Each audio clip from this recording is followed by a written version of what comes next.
Hello friends, आप Mukesh Goyal. I hope कि आप सारे बहुत अच्छे हैं। और फ्रेंड्स, आज हम बात करेंगे कुछ इंपॉर्टेंट एमसीक्यूज के बारे में जो पेपर 1 के लिए हैं और बहुत काम आने वाले एमसीक्यूज हैं। अच्छे अच्छे कंसेप्ट्स को समझना है, शांति से चित्त को रिलैक्स करके देखना है कि क्या क्या बातें हैं इनमें। ठीक है, तो बिल्कुल कॉन्सेंट्रेट हो जाइए, एकाग्र हो जाइए और क्वेश्चंस के लिए तैयार हो जाइए।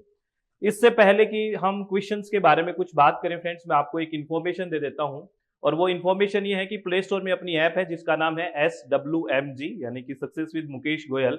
और अगर आप यहाँ पे चाहते हैं तो हम पेपर 1 पढ़ रहे हैं, हिंदी और इंग्लिश दोनों मीडियम में पढ़ रहे हैं। ठीक है, और इसमें आप 3 मंथ्स के लिए, 6 मंथ के लिए या इस एग्जाम के लिए 45 डेज के लिए इनरोल कर सकते हैं, अलग अलग वैलिडिटी के साथ है। और पेपर 2 अगर किसी का इन्वायरमेंटल साइंस है उसको भी आप ज्वाइन कर सकते हैं। ठीक है, वही 45 डेज के लिए ज्वाइन कर सकते हैं, 3 मंथ के लिए ज्वाइन कर सकते हैं, 6 मंथ के लिए ज्वाइन कर सकते हैं। अपन यू कि आप कब कौन से एग्जाम के लिए तैयारी कर रहे हैं। ठीक है, तो इसको कैसे करना है, रजिस्टर नाउ पे क्लिक करो, इसको इंस्टॉल करके उसके बाद आपका नाम, फोन नंबर, ईमेल एड्रेस और खुद का पासवर्ड क्रिएट करना है। फिर रजिस्टर नाउ पे क्लिक करिए। फिर यहाँ पे कोर्स पे जाओगे तो यहाँ पे आप कोर्स पे जाके अपना कोर्स जो आप चाहते हैं वो ज्वाइन कर सकते हैं। ठीक है फ्रेंड्स, और इसमें काफी इंटरैक्टिव सेशन चलेगा, लाइव क्लासेस भी होंगी फ्रेंड्स, लाइव सेशन रहेंगे। अगर कोई स्टूडेंट लाइव क्लासेस नहीं देख पाता है तो वो रिकॉर्डेड सेशन देख सकता है, कोई इशू नहीं है। ठीक है, रेज हैंड का भी ऑप्शन है, अगर आपको कोई डाउट है तो आप कोई भी इंफॉर्मेशन ले सकते हैं, रेज हैंड करके बात कर सकते हैं। उसके बाद आपको नोट्स भी मिलेंगे, पीडीएफ फाइल्स आप डाउनलोड कर सकते हैं। ठीक है, लेक्चर रिकॉर्डेड भी रहेंगे, तो सब इंटरैक्टिव होने वाला है। All the very best. और आइए अब क्वेश्चंस की तरफ चलते हैं फ्रेंड्स। और आपकी स्क्रीन पे पहला क्वेश्चन दिख रहा होगा आपको, और ये क्वेश्चन है लॉजिकल रीजनिंग से। और कुछ स्टूडेंट कहते हैं कि सर स्क्रीन में दिखता नहीं, अरे वो 3 डॉट होते हैं ना, उन 3 डॉट को ऐसे करके और क्वालिटी बढ़ा लिया करो। ठीक है, आप क्वालिटी नहीं बढ़ा रखी होगी आपने, ठीक है, यूट्यूब पे, तो देखना उसको। ठीक है, चलो क्वेश्चन देखते हैं। Pick the correct statement. आपको पूछा है कि इसमें से कौन सा सही वाक्य है वो, या कौन सा सही कथन है, उसका चयन करना है। पहला कह रहा है, in the case of a deductive argument the technical term correct and incorrect are used. Sorry, इसमें आपको इनकरेक्ट स्टेटमेंट पूछा है, देखना ये गलती मत कर देना, सॉरी सही नहीं, गलत कथन पूछा है, ध्यान रखना, ये गलती मत कर देना। ठीक है, इनकरेक्ट स्टेटमेंट पूछा है, गलत स्टेटमेंट कौन सा है। तो पहला कह रहा है, in the case of deductive argument the technical term correct and incorrect are used. निगमनात्मक तर्क के मामले में तकनीकी पद सही और गलत प्रयुक्त होते हैं।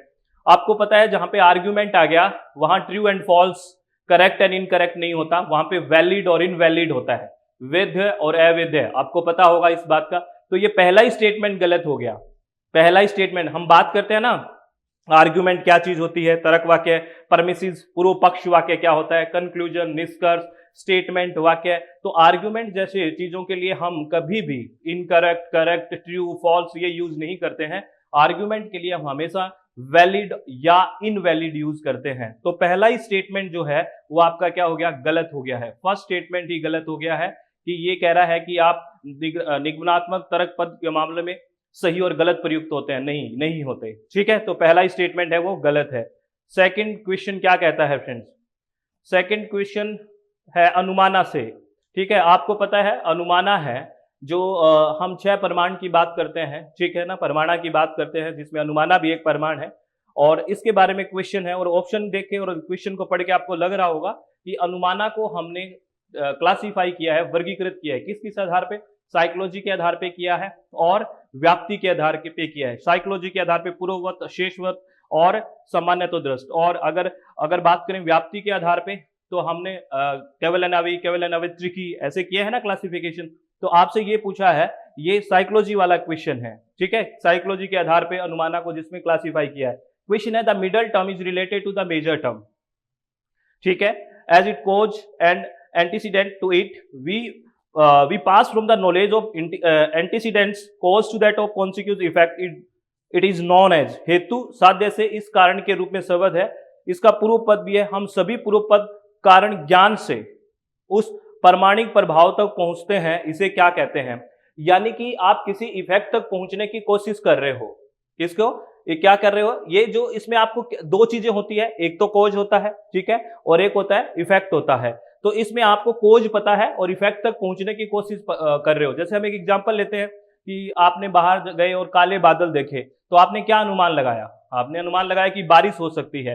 तो कारण पता है काले बादल है और उससे आपने अनुमान क्या लगाया कि वर्षा हो सकती है। तो जो कारण पता हो और हम इफेक्ट का अनुमान लगाते हैं तो वहां पे कौन सा अनुमान होता है, पूर्ववत। कौन सा होता है, पूर्ववत अनुमान। याद है आपको, कुछ आया याद, पूर्ववत, शेषवत, सामान्य तो दृष्ट, याद आया? तो ये पूर्ववत में आएगा, ठीक है।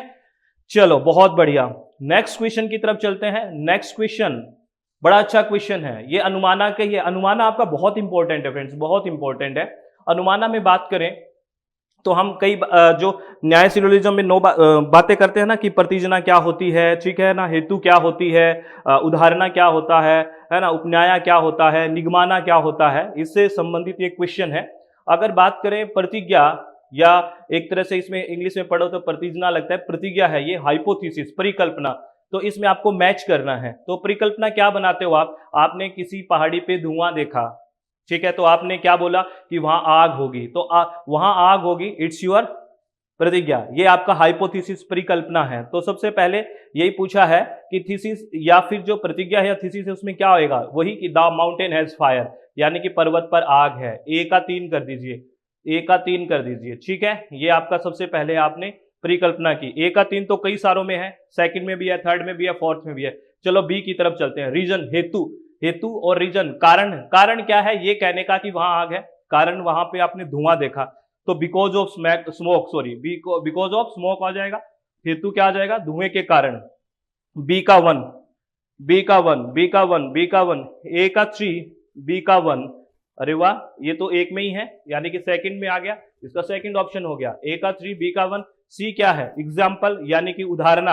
आपने कई उदाहरण देखा हुआ है कि जहां धुआं होता है वहां आग होता है, तो ये रहा, आपने कभी देखा था कि जहां भी धुआं होता है वहां आग होता है, जैसे किचन वगैरह में आपने एज ए उदाहरण देख रखा था, और उसने आपको उस सिचुएशन को आपने उपनाया, यानी कि अप्लाई कर दिया, ठीक है ना, माउंटेन पे, स्पेसिफिक सिचुएशन पे। तो डी का क्या हो गया, 4 हो गया। तो second option is the right answer. बहुत अच्छा क्वेश्चन है, कई सारे कंसेप्ट एक साथ क्लियर हो रहे हैं फ्रेंड्स, ध्यान रखना है, ठीक है। नेक्स्ट क्वेश्चन क्या कहता है फ्रेंड्स, नेक्स्ट क्वेश्चन कहता है truth and falsehood are predicates of argument, सत्य और असत्य तर्क के निर्धारक है। सेकंड स्टेटमेंट कह रहा है validity and invalidity are predicates of statement, वैधता और अमान्यता कथनों के निर्धारक है। सोचिए इस क्वेश्चन का आंसर क्या होगा, सोचिए फटाफट फटाफट फटाफट। अभी तो बताया था पीछे, ये दोनों ही स्टेटमेंट उल्टे लिखे हुए हैं, दोनों स्टेटमेंट गलत है। ट्रूथ और फॉल्स हमेशा स्टेटमेंट के लिए आता है और वैलिड और इनवैलिड हमेशा आर्ग्यूमेंट के लिए आता है, तो उल्टे लिखे हुए हैं दोनों स्टेटमेंट, ये भी गलत हो गया और ये भी गलत हो गया। ऊपर वाली बात सही है स्टेटमेंट के लिए, नीचे वाली बात है सही आर्ग्यूमेंट के लिए, उल्टा लिखा हुआ है, तो उल्टा लिखा हुआ है तो दोनों ही कथन क्या हो गए, गलत हो गए। Both statement first and second are incorrect, दोनों ही स्टेटमेंट है वो गलत है, ठीक है, समझ में आ गई बात। चलो बहुत बढ़िया, शानदार, अति उत्तम। नेक्स्ट क्वेश्चन क्या कहता है, चलो नेक्स्ट क्वेश्चन से मिलते हैं। ये क्या कह रहा है, ये क्वेश्चन कहां से लिया है भाई, ये क्वेश्चन है रिसर्च एप्टीट्यूड से, है ना। ये कह रहा है well developing a consent form and explanation of the purpose of the study, the reason for the selection of the participant should be explicit, यानी कि ये कह रहा है पहले कथन में सहमति विकसित करते समय अध्ययन के उद्देश्य की व्याख्या करें, प्रतिभागियों के चयन का कारण स्पष्ट होना चाहिए। आप कोई मान लो रिसर्च कर रहे हैं तो आपको कुछ पार्टिसिपेंट चाहिए, तो इन्हीं को क्यों आप सिलेक्ट कर रहे हो उसका कारण स्पष्ट होना चाहिए। बिल्कुल ठीक बात है, इसमें कोई दो राय की बात नहीं है, पहला स्टेटमेंट बिल्कुल सही है। दूसरा कह रहा है however there is no need to give a description of any potential risk to the participant, हालांकि प्रतिभागियों को किसी भी संभावित जोखिम का विवरण देने की आवश्यकता नहीं है। ऐसे थोड़ी हो सकता है, अगर आप किसी भी पार्टिसिपेंट को अगर ये नहीं कहोगे कि भाई इसमें ये रिस्क हो सकता है, ये हो सकता है, जैसे कोविड के लिए वैक्सीनेशन चला था कोरोना वायरस के लिए, तो उसमें पार्टिसिपेंट को बताया गया था ना, ऐसा थोड़ी है कि आजा आजा कुछ नहीं है, फिर बोल देगा अरे मैंने तो इंजेक्शन लगा दिया कोविड का, मैं तो चेक कर रहा था दवाई ठीक है कि नहीं, ऐसा थोड़ी करोगे, ऐसा नहीं करोगे ना, तो वो तो अनएथिकल हो जाएगा। तो सेकंड स्टेटमेंट गलत हो गया, फर्स्ट स्टेटमेंट है वो ठीक है और सेकंड स्टेटमेंट है वो गलत है। तो first statement true but second statement is false, इसका थर्ड आंसर है वो क्या हो गया, राइट आंसर हो गया। चलो बहुत बढ़िया बहुत बढ़िया, आगे चलते हैं नेक्स्ट क्वेश्चन की तरफ। नेक्स्ट क्वेश्चन कह रहा है which of the following are the action of an anthropogenic researcher, researcher जो निर्जातीय शोध की बात कर रहे हैं। आपको पता है निर्जातीय शोध क्वालिटेटिव होती है या क्वांटिटेटिव, कमेंट बॉक्स में बताना एक बार, बहुत बार मैंने आपसे इसके बारे में बात की है, ये कमेंट बॉक्स में बताना। निर्जातीय शोध क्या होती है, कोई रिसर्चर है वो किसी के कल्चर को जानने की कोशिश करता है, या ये स्टडी करना चाहता है तो वो उनके बीच रहता है, उनको सुनता है, अच्छे से देखता है और फिर उसके बारे में बात करता है कि ये ऐसा ऐसा है, यहाँ है, ऐसा होता है ना इथनोग्राफिक रिसर्च। तो पहला ऑप्शन क्या कह रहा है, he gets emerge in the social setting, वह सामाजिक सेटिंग में डूब जाता है, मीन्स वहां का जो वो रहन सहन है उस तरह रहने लग जाता है जो जिन पे वो स्टडी कर रहा है। बिल्कुल ठीक बात है पहला। दूसरा, he avoids collecting documents about the group member he is researching upon, यानी कि कह रहा है वह उस समूह के सदस्यों के बारे में दस्तावेज एकत्र करने से बचता है जिस पर शोध कर रहा है। क्यों बचेगा भाई, उसको शोध करनी है तो दस्तावेज तो इकट्ठा करना पड़ेगा ना, बचने से काम थोड़ी चलेगा, वो छोड़ेगा थोड़ी थोड़ी आपको, अरे नहीं बचे नहीं जाओगे, इसको छोड़ो, ठीक नहीं आएगा। He observe the behaviour of group members, वह समूह के सदस्यों के व्यवहार को देखता है, बिल्कुल देखता है, एक बात तो बिल्कुल ठीक है, व्यवहार को देखता है।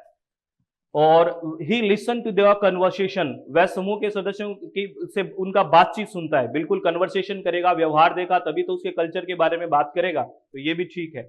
यानी कि ए भी ठीक है, सी भी ठीक है और डी भी ठीक है। ई क्या कह रहा है, he doesn't interview the participant when they are not able to observation, वह प्रतिभागियों का साक्षात्कार नहीं करता है जब वह अवलोकन के लिए उत्तरदायी नहीं होते। क्यों नहीं करेगा साक्षात्कार, कन्वर्सेशन करेगा, बात करेगा तभी तो पता चलेगा ना, तो ये भी गलत हो गया। ये कह रहा है इंटरव्यू नहीं करेगा, क्यों नहीं करेगा, ये भी कर दिया। तो ए, सी और D is the right answer, A, C और D is the right answer, तो second option is the right answer. ठीक है, समझ में आई बात, चलो बहुत बढ़िया, बहुत शानदार। नेक्स्ट क्वेश्चन की तरफ चलते हैं। नेक्स्ट क्वेश्चन क्या कह रहा है, when a research study is conducted to know about an unknown area and collect information it is known as, जब किसी अज्ञात क्षेत्र के बारे में जानने और जानकारी एकत्र करने के लिए शोध अध्ययन किया जाता है तो इसे यह भी कहा जाता है। कौन सी शोध कहोगे उसको, अज्ञात, यानी कि आपके पास जो प्रॉब्लम है वो डिफाइन नहीं है, उसको अच्छे से परिभाषित करने के लिए कौन सी रिसर्च करते हैं, that is exploratory research.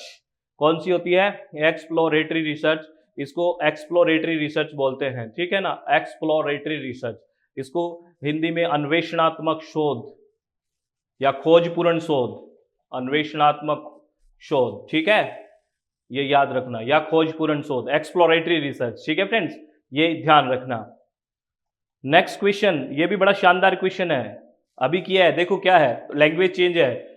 This type of research in which the researcher gains familiarity with a phenomena और टू अचीव न्यू इनसाइट, नई चीज जानने की कोशिश कर रहा है, वेल डिफाइन करने की कोशिश कर रहा है, वही ऑप्शन चला जाएगा। देखो क्या दोनों में चीजें चेंज हुई है थोड़ी थोड़ी, लेकिन ऑप्शन वही है। तो इस तरह से लैंग्वेज चेंज होती है क्वेश्चंस की और हम घबरा जाते हैं, वो लैंग्वेज चेंज करता है और हमारा दिमाग चेंज हो जाता है, खराब हो जाता है, खोपड़ा पकड़ के बैठ जाते हैं, है ना, ऐसी गलतियां नहीं करते हैं। जिस प्रकार के शोध में शोधकर्ता किसी घटना से परिचित होता है और उनमें वह नई अंतर्दृष्टि प्राप्त करता है, इंसाइट प्राप्त करता है, उसे क्या कहा जाता है, अध्ययन या खोजपूर्ण अध्ययन, यानी कि एक्सप्लोरेटरी रिसर्च स्टडी। ठीक है, चलो बहुत बढ़िया बहुत बढ़िया। नेक्स्ट क्वेश्चन क्या कहता है, ये मॉक के बारे में, मैसिव ओपन ऑनलाइन कोर्सेज। यहाँ पे मैसिव शब्द का क्या मतलब है, यूजीसी ने पूछा था। मैसिव ओपन ऑनलाइन कोर्सेज है, ओपन ऑनलाइन कोर्सेज का मतलब आप बता रहे हो, ठीक है, ओपन है, ऑनलाइन कोर्सेज है। मैसिव शब्द का क्या मतलब है, ये आपसे यूजीसी ने एग्जाम में पूछा था, आप बताना मुझे कमेंट बॉक्स में, ठीक है। तो ये कह रहे हैं असर्शन में discussion form are one of the 4 quadrant for MOOC, या कह रहा है कि चर्चा मंच में मैसिव ओपन ऑनलाइन कोर्स के जो चतुर्थांश में है उसमें से एक है। ठीक है, हम जो बात करते हैं स्वयं की बात करते हैं, है ना, उसमें आपको पता है 4 चीजें प्रोवाइड होती है, उसमें से डिस्कशन फॉर्म है वो एक है, उसमें से डिस्कशन फॉर्म, है ना, डिस्कशन मोड, चर्चा मंच। और तो मुझे आपसे 2 क्वेश्चन पूछूंगा ये भी, एक तो ये पूछ ही लिया कि मैसिव का मतलब क्या है, एक मुझे ये बताओ डिस्कशन फॉर्म सिंक्रोनस होता है या एसिंक्रोनस, समकालिक होता है या असमकालिक, ये क्वेश्चन। और तीसरा और बता दो कि इसमें बोला है कि 4 चीजें हैं, तो एक तो इसने बता दी डिस्कशन फॉर्म है, और 3 चीजें कौन सी है वो भी बता दो। देखते हैं कितने क्वेश्चन तैयार है आपके, कितनी अच्छी तैयारी है, एनालिसिस कर लो आप, ठीक है। तो डिस्कशन ये पहला ठीक है। और आर कह रहे हैं discussion form are in built feature of learning management system, जो एलएमएस होता है, लर्निंग मैनेजमेंट सिस्टम होता है, उसमें डिस्कशन फॉर्म है वो एक अंतर्निहित विशेषता है। बिल्कुल ये भी बात ठीक है, लेकिन ये ऊपर वाले से कैसे रिलेट नहीं कर रहा, ऊपर वाले को एक्सप्लेन नहीं कर रहा। ऊपर वाले को तो एक्सप्लेन ये जब करता जब 3 वर्ड लिख के बात लिखता और फिर बोलता कि इसमें से एक ये है, तब बात करते, लेकिन दोनों है ठीक, लेकिन ए को एक्सप्लेन नहीं कर रहा, इसलिए क्या आ जाएगा, both A and R correct, but R is not the correct explanation of A. ठीक है, चलो बहुत बढ़िया। नेक्स्ट क्वेश्चन क्या कहता है, नेक्स्ट क्वेश्चन कह रहा है extrinsically motivated students are driven by rewards and praise. बाह्य रूप से प्रेरित छात्र पुरस्कार और प्रशंसा से प्रेरित होते हैं। बिल्कुल ठीक बात है। आपको कई बार पुरस्कार दिया जाता है या आपसे प्रशंसा की जाती है, तो वो क्यों की जाती है? कि आपको मोटिवेशन मिले, अभिप्रेरणा मिले, और वो बाह्य रूप से मिल रही है। बिल्कुल ठीक बात है, बहुत बढ़िया। दूसरा, interestingly motivated students engage with the subject for the personal satisfaction it brings, यानी कि आंतरिक रूप से प्रेरित छात्र व्यक्तिगत संतुष्टि के लिए किसी विषय के साथ जुड़ते हैं। यानी कि जो आंतरिक रूप से जो मिलती है सेटिस्फैक्शन, वो तो सेटिस्फैक्शन से ही आंतरिक रूप से आपको क्या मिलेगी? मोटिवेशन मिलेगी। ठीक है ना? तो ये भी बिल्कुल ठीक बात है, क्योंकि आंतरिक रूप से सेटिस्फैक्शन मिलती है तभी हमें अंदर से मोटिवेशन आता है ना, कि ये काम करके बहुत खुशी मिल रही है। इसमें कोई बाहर का तो कुछ नहीं कर रहा, आपके अंदर की संतुष्टि है। क्या मिली है अभी तक? संतुष्टि। यानी कि दोनों ही स्टेटमेंट है वो ट्रू है। Fourth statement, first and second are true है। दोनों के दोनों स्टेटमेंट ट्रू है। अब कई स्टूडेंट पूछते हैं कि सर एक बात करिए। मुझको हाँ, क्या बात करनी है? कि सर हमें मोटिवेट कर दीजिए हमें थोड़ा। क्यों, क्या हो गया? मैंने फिर बोल देता हूं मैं भी कि आप थोड़ा मोटा हो जाइए, वेट तो अपने आप हो जाएगा। मोटा वेट, मोटिवेट हो जाएगा, है ना? अरे अब हम उस जगह आ चुके हैं जहाँ पे सेल्फ मोटिवेटेड होने की जरूरत है। सेल्फ मोटिवेटेड बार बार कौन? अब इतने हम मास्टर्स में आ चुके हैं, है ना? और मास्टर्स में या कर रहे हैं, तो अब तो ऐसे सोचिए कि एक अंदर से जिज्ञासा होनी चाहिए कि हाँ मुझे करना है, और डिसीजन लेना सीख जाइए थोड़ा सा। प्लीज रिक्वेस्ट है, इधर उधर की बातों में ना ध्यान देके पढ़ाई पे फोकस करिए अच्छे से, है ना? बहुत इधर उधर की बातों को सोचते हो, मत सोचा करो, ठीक है? नेक्स्ट क्वेश्चन क्या कह रहा है? Skill based education is focused on the idea that it may be learn better if it is practice in real life. क्या कह रहा है? कौशल आधारित शिक्षा इस विचार पर केंद्रित है कि यदि वास्तविक जीवन में इसका अभ्यास किया जाए तो इसे बेहतर तरीके से सीखा जा सकता है। सही बात है, अगर आप डेली लाइफ में प्रैक्टिस करोगे तभी तो आपकी स्किल अच्छी होगी, तो इसमें तो कोई दिक्कत नहीं है। पहला स्टेटमेंट बहुत सही है, इसमें कोई दिक्कत नहीं है। सेकंड स्टेटमेंट कह रहा है कि non conventional higher education is totally based on the teaching learning activities that are offered on campus with fixed time classes। कह रहा है कि गैर पारंपरिक उच्च शिक्षा पूरी तरह से शिक्षण सीखने की गतिविधियों पर आधारित है जो निश्चित समय की कक्षाओं के साथ परिसर में दी जाती है। नहीं भाई, ये बात कन्वेंशनल के लिए ठीक है, परंपरागत के लिए ठीक है, ये बात नॉन कन्वेंशनल के लिए ठीक नहीं है, क्योंकि गैर परंपरागत जो है वो तो बहुत फ्लेक्सिबल है, उसमें कोई फिक्स ऐसा टाइम क्लासेस का नहीं होता। ठीक है, वो तो क्या है? नॉन कन्वेंशनल तो फ्लेक्सिबल है, कोई रिजिड नहीं है कि ऑन टाइम ऑन कैंपस। ये बात जो कह गई है स्टेटमेंट में, ये कन्वेंशनल के लिए कह गई है, परंपरागत के लिए, तो ये इसको काट दो। तो पहला स्टेटमेंट है वो सही है और सेकंड स्टेटमेंट है वो फॉल्स है, तो राइट आंसर इज थर्ड हो गया। अब आपको मैं फिर क्वेश्चन पूछ रहा हूं। सर आप क्या इतने क्वेश्चन पूछ रहे हो? पूछूंगा, बताइए मुझे। एक होता है इनफॉर्मल, एक होता है नॉन फॉर्मल। वैसे देखने में एक जैसे लग रहे हैं, ये दोनों अनौपचारिक लग रहे हैं, इनफॉर्मल और नॉन फॉर्मल। ये भी आपसे क्वेश्चन पूछ लिया था, एजुकेशन के सेकंड पेपर में भी पूछ लिया था और फर्स्ट पेपर में भी पूछा जा सकता है। इनफॉर्मल और नॉन फॉर्मल लगने में एक जैसे लग रहे हैं कि दोनों ही अनौपचारिक हैं, लेकिन इसमें डिफरेंस है। हम पढ़ते हैं ना formal education, informal, non formal, तो इनफॉर्मल और नॉन फॉर्मल में डिफरेंस क्या है? एक बार बता दीजिए, बड़ा अच्छा क्वेश्चन बनेगा और बना भी है ये क्वेश्चन। एजुकेशन के सेकंड पेपर में आया था, क्योंकि आपको पता है एजुकेशन में बहुत सारी चीजें पेपर 1 से रिलेट करती है। ठीक है, ध्यान रखना। हाँ, नेक्स्ट क्वेश्चन ये क्या कहता है? ये क्वेश्चन कहां से लिया है? ये क्वेश्चन पीपल डेवलपमेंट इन्वायरमेंट का है। कह रहा है what is the correct sequence of various component of biogas in term of their abundance. यानी कि बायोगैस है ना, जिसको गोबर गैस वगैरह, बायोगैस जो लिविंग जो ऑर्गेनिज्म से प्राप्त सब्सटेंस होते हैं ना, उससे जो बनती है। तो बायोगैस के विभिन्न घटकों का उनकी बहुतायत के संदर्भ में सही क्रम क्या है? यानी कि जो बायोगैस है उसमें सबसे ज्यादा क्या होता है, उससे कम क्या होता है? तो आपको पता है बायोगैस में सबसे ज्यादा मीथेन होता है, सबसे ज्यादा मीथेन होता है। सेकंड नंबर पे कार्बन डाइऑक्साइड, तो सबसे ज्यादा मीथेन, सेकंड नंबर पे कार्बन डाइऑक्साइड, थर्ड नंबर पे हाइड्रोजन सल्फाइड होता है, हाइड्रोजन सल्फाइड, है ना, हाइड्रोजन सल्फाइड होता है, और चौथे नंबर पे अमोनिया होता है। ठीक है, ये हो गया, यानी कि CDBA कौन सा आंसर है? Fourth option is the right answer, CDBA। याद रखना ये क्वेश्चन अच्छा है, पूछा जा सकता है। ठीक है, चलो बहुत बढ़िया। नेक्स्ट क्या कहता है, इसके भी सुनो। ये भी question people development and environment से, बहुत अच्छा कंसेप्चुअल क्वेश्चन है। कह रहा है atmospheric stability is important because it determine the ability of pollutants to disperse vertically in the atmosphere. वायुमंडलीय स्थिरता महत्वपूर्ण है क्योंकि यह प्रदूषकों की वायुमंडल में लंबवत फैलाव की क्षमता निर्धारित करती है। इसको ऐसे समझिए, ये बिल्कुल बिल्कुल सही बात है। कैसे सही है? जैसे आपने देखा होगा कुछ जिनको सांस संबंधी बीमारी होती है, अस्थमा होता है, उनको ये कहते हैं कि सर्दियों में आप अर्ली मॉर्निंग या सर्दियों में सुबह सुबह ना वॉक करें।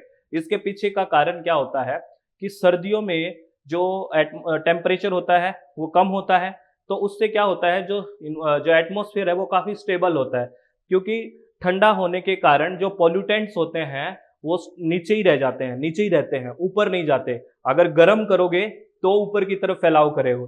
तो स्टेबिलिटी जो है एटमॉस्फेयर की वो बहुत इंपॉर्टेंट है, क्योंकि वो किसका निर्धारण करती है? प्रदूषकों के डिस्पर्स का। अब इस जैसे गर्मी है, गर्मी में टेम्परेचर बढ़ेगा तो जो पॉल्यूटेंट्स है वो डिस्पर्स होंगे ऊपर जाके। अरे होंगे कि नहीं होंगे? होंगे ना। लेकिन अगर ठंडा है तो एटमॉस्फेरिक जो स्टेबिलिटी है उसका बहुत तगड़ा रोल है पॉल्यूटेंट के डिस्पर्स में। तो बिल्कुल सही बात है, बिल्कुल सही बात है पहला स्टेटमेंट। सेकंड कह रहा है in summer season in India the atmosphere is generally stable. Bharat में ग्रीष्म ऋतु में सामान्यतः वातावरण स्थिर रहता है। ये तो उल्टी बात कर रहे हैं, ग्रीष्म ऋतु है, समर सीजन है, तो इसमें स्टेबल कैसे रहेगा? इसमें स्टेबल कैसे रहेगा? क्योंकि ग्रीष्म ऋतु में टेम्परेचर बहुत होगा तो क्या होगा? डिस्पर्स होंगे, स्टेबल कहाँ होंगे? अब आपका तापमान बढ़ जाए, आपको जब गुस्सा आता है, टेम्परेचर बढ़ता है तो आप स्टेबल होते हो क्या? दीवारों के सिर मारते हुए नहीं घूमते, ठीक है? स्टेबल कहाँ होते हो? ठीक है, तो भारत में ग्रीष्म ऋतु में सामान्यतः वातावरण स्थिर रहता है, ये गलत बात है। हाँ, ये कह सकते हैं कि ठंड के समय में, है ना, विंटर के समय स्टेबल रहता है, क्योंकि टेम्परेचर कम होता है तो वो स्टेबल की तरफ रहता है। इसीलिए मैंने ऊपर वाली बात कही ना कि पोल्यूटेंट्स नीचे ही रहते हैं स्टेबिलिटी के कारण। तो इसमें पहला ऑप्शन ठीक है और दूसरा ऑप्शन है वो बिल्कुल गलत है। तो first statement is true but second statement is false. Third option is the right answer. ठीक है, चलो बहुत बढ़िया, बहुत शानदार, अति उत्तम। नेक्स्ट आगे चलते हैं फ्रेंड्स, बहुत अच्छे से समझ में आ रहा होगा। नेक्स्ट क्वेश्चन क्या कह रहा है? Natural erosion of soil is gradual removal of the top soil by natural process. ये कह रहा है मिट्टी का प्राकृतिक क्षरण प्राकृतिक प्रक्रियाओं द्वारा ऊपरी मिट्टी को धीरे धीरे हटाता है। सीधी सी बात है, आपको पता है मिट्टी बनने में दो प्रोसेस होते हैं, एक तो वेदरिंग यानी कि अपक्षय और एक इरोजन यानी कि अपर्दन।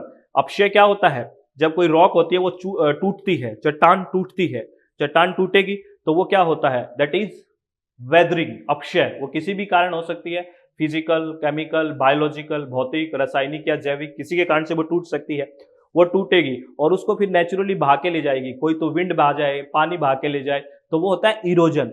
तो अगर नेचुरल इरोजन हो रहा है तो बिल्कुल धीरे धीरे हटेगी वो, कोई बात नहीं है, क्योंकि प्रकृति तो आराम से धीरे धीरे हटाएगी। ठीक है, ये बिल्कुल ठीक बात है।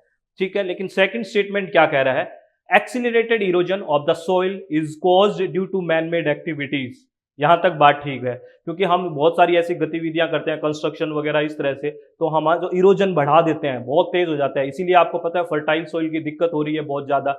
एक ये भी कारण है, ठीक है, यही कारण है नहीं, ये भी कारण है। उसके बाद कह रहा है the rate of accelerated erosion is equal to the rate of soil formation. ये कह रहा है कि जितना तेज हम अपर्दन कर रहे हैं उसी दर से मृदा का निर्माण भी हो रहा है। अगर उसी दर से मृदा का निर्माण होता, सॉइल उसी तरह से फॉर्म होती, तो दिक्कत क्या थी? ऐसा थोड़ी है कि जैसे जैसे हम नष्ट कर रहे हैं वैसे वैसे सॉइल बन रही है। नहीं भाई, ये गलत है, बिल्कुल ये गलत है। सॉइल बनने में आप, अच्छा ये क्वेश्चन बन गया फिर यहां से, आप मुझे कमेंट बॉक्स में फिर बताओ कि सॉइल है वो रिन्यूएबल रिसोर्स है या नॉन रिन्यूएबल। आप मुझे बताना है कि जो मृदा है वो नवीकरण है या गैर नवीकरणीय है, रिन्यूएबल में आएगी या नॉन रिन्यूएबल में, आपको ये भी बताना है। तो सेकंड स्टेटमेंट बिल्कुल गलत है, फर्स्ट स्टेटमेंट बिल्कुल सही है। तो right answer is third. Statement first is true but statement second is false. ठीक है, ये आपको ध्यान रखना है। चलो बहुत बढ़िया, तो ये सारी बातें आपको समझ में आई होगी फ्रेंड्स, बहुत अच्छे से। जो मैंने क्वेश्चंस पूछे हैं फ्रेंड्स इस वीडियो के दौरान, प्लीज आंसर करना कमेंट बॉक्स में, और देखना आपकी कितनी तैयारी है, क्या ये अप्रोच है आपकी तैयारी करने की। नहीं है तो टेंशन नहीं लेना है, चित्त शांत रखनी है, फिर हमें तैयारी में सुधार करते हुए जाना है। एकदम से प्रेशर मत लेना प्लीज, प्रेशर लेने से दिमाग खराब होगा, और दिमाग खराब होगा तो आपका ही नुकसान होगा, किसी और का नहीं होगा। तो रिलैक्स, सिलेक्शन के लिए हम हैं, हमारे लिए सिलेक्शन ऐसे थोड़ी है कि मतलब मर जाए उसके लिए, है ना। हम रहेंगे तो कर लेंगे बिल्कुल आराम से, लेकिन करना तो है तो शांति से। ठीक है, चलो, ये हमारी एप्लीकेशन है SWMG प्ले स्टोर में। अगर आप हमसे पढ़ना चाहते हैं, हमारे साथ जुड़ना चाहते हैं, इस परिवार का हिस्सा बनना चाहते हैं, तो आप जुड़ सकते हैं। पेपर 1 और पेपर 2 दोनों पढ़ाए जाते हैं यहाँ पे। लाइव क्लासेस भी होती है। अगर कोई स्टूडेंट लाइव नहीं देख सकते हैं तो रिकॉर्डेड सेशन भी आपको यहाँ मिल जाते हैं, ठीक है। और इसमें पेपर 1 और पेपर 2 दोनों, पेपर 2 में अभी इन्वायरमेंटल साइंस है और पेपर 1 अभी कंप्लीट है। पेपर 1 और पेपर 2 में दोनों आप यहाँ पे ज्वाइन कर सकते हो, ठीक है। और आपको कैसे ज्वाइन करना है, SWMG इंस्टॉल करके रजिस्टर नाउ पे क्लिक करना है। उसके बाद आपका नाम, आपका फ़ोन नंबर, ईमेल और अपना खुद का पासवर्ड क्रिएट करना है और रजिस्टर नाउ पे क्लिक करना है। फिर कोर्स में जाके आप ज्वाइन कर सकते हो। पेपर 1 की वैलिडिटी यहाँ पे 45 डेज की भी चल रही है और 3 मंथ यानी कि 90 डेज की भी चल रही है और 6 मंथ यानी कि 180 डेज की भी चल रही है पेपर 1 के लिए। और पेपर 2 EVS के लिए भी ऐसा ही चल रहा है फ्रेंड्स। ये अगर आप चाहते हैं कि इसी एग्जाम के लिए देना चाह रहे हैं तो ये 45 डेज का जो ज्वाइन है वो कर सकते हैं आप, ठीक है। जो आपको अब इसमें रिकॉर्डेड भी मिल जाएंगे सारे के सारे 10 की 10 यूनिट्स, प्लस आपको लाइव सेशन भी 45 डेज तक है, तो फास्ट रिवीजन आप कर सकते हो। और अगर आप नेक्स्ट सेशन के लिए तैयारी कर रहे हो तो 180 डेज के लिए हमारे साथ जुड़ सकते हो, जिसमें लाइव सेशन भी रहेंगे और रिकॉर्डेड भी रहेंगे और काफ़ी इंटरैक्टिव सेशन रहने वाला है फ्रेंड्स। इसमें हमारे रेज हैंड का भी ऑप्शन है और आराम से बात करते हुए बिल्कुल शांति से एक एक चीज़ को, कंसेप्ट को क्लियर करते हैं। PDF फाइल भी मिलती है, आप डाउनलोड कर सकते हो, प्रिंट निकलवा सकते हो, हिंदी और इंग्लिश माध्यम दोनों में है। तो हम दोनों मीडियम को साथ लेके पढ़ते हैं। ऑल द वेरी बेस्ट, बहुत बहुत धन्यवाद। और ये अपनी बात हमेशा दिमाग में रखें, कभी भी जीवन में टेंशन नहीं लेनी है फ्रेंड्स। हमेशा चित्त को शांत रखना है, हमेशा खुश रहना है। अगर कोई दिक्कत भी है तो अपने आप चली जाएगी, है ना। टाइम आएगा ना तो सब ठीक हो जाएगा। बस अपने आप को शांत रखना है, चित्त रिलैक्स रखें और आप अच्छे से तैयारी करते रहें, अपनी कमियों को देखें और प्लीज़ अच्छे से रिवीजन करें। और रिवीजन कैसे होता है, सेल्फ स्टडी बहुत अच्छे से करें। जब तक आप सेल्फ स्टडी को टाइम नहीं दोगे फ्रेंड्स तो दिक्कत हो जाएगी, बहुत दिक्कत हो जाएगी। प्लीज़, ठीक है। तो ऑल द वेरी बेस्ट, बहुत बहुत धन्यवाद। Thank you, thanks a lot friends. Hello friends, आप कैसे हो सब लोग। यूजीसी नेट पेपर 1 की तैयारी कैसी चल रही है। अगर कंफ्यूजन है, अगर कोई ना कोई दिक्कत आ रही है तो आप हमारे साथ जुड़ सकते हैं SWMG एप्लीकेशन पे, जिसमें हम लाइव सेशन, लाइव के साथ साथ रिकॉर्डेड सेशन भी आपको प्रोवाइड करवाते हैं। और कोई भी बैरियर नहीं है लैंग्वेज का, हिंदी और इंग्लिश दोनों मीडियम में हम तैयारी करते हैं। अगर आप हमारे साथ जुड़ना चाहते हैं और हर कंसेप्ट को क्लियर करना चाहते हैं तो आइए और SWMG पे मिलकर तैयारी करते हैं, चित्त को शांत रखते हुए। ऑल द वेरी बेस्ट, बहुत बहुत धन्यवाद। Thank you, thanks a lot friends.